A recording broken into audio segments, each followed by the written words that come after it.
All right, we're going to talk about this crazy thing today. This is a race chopper, is what I'm calling it. And it's not a hardtail. I have another hardtail design here that I really like. Uh, it's got suspension on the seat and it's sort of de-raked quite a bit. So it's got sort of aggressive riding position.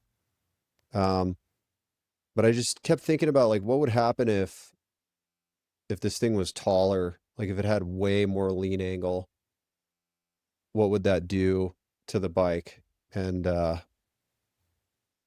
before that I was working on this other motorcycle, which is like a CBR 600 and a dirt bike chassis, like a custom trellis frame. Once I got to the bodywork part, I kind of abandoned it because I just wasn't that excited about designing dirt bike bodywork.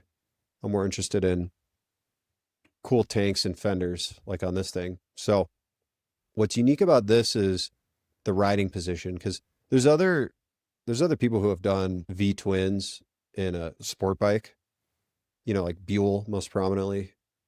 But what this has that is unique is it's got kind of a chopper riding position. Like the seat is really low.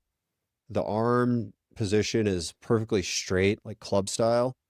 And, but the knees are tucked in really tight. So like if this guy leans over and you ignore the bike, this is sort of like a sport bike riding position. You know what I mean? Where your knees are tucked in really tight, your arms are really low, but just lean back. So really comfortable.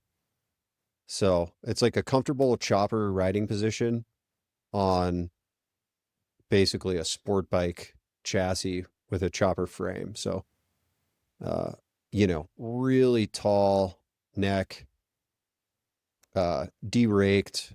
It's got R1 front suspension with the tubes extended. Yeah, these are like 10 over shocks. So for non-chopper people, that means they're 10 inches longer than stock on an R1. Then I started with just the model of the engine, which is a Milwaukee-Eight, the latest and greatest from Harley, and the swing arm. I found this really awesome swing arm on GrabCAD that's meant for like a MotoGP bike or a superbike. And I just love the way it looks. So I started with that. Originally, this was going to be a hardtail, a line here and a line here. But uh, once I got a hold of this swing arm, it just made it up perfectly to the back of the M8. And so I decided to give it suspension. And it was actually kind of tricky to get all these linkages to work right because I had no reference. I had to kind of guess, but I got it to work where it would be a progressive spring rate and it has enough travel and everything. And it looks complicated, but it's a lot easier than it looks. It's just a bell crank with some dog bones. That's it. Like one pivot axis here, one rotating axis here. And then, of course, a turbo tucked up in the top of the triangle.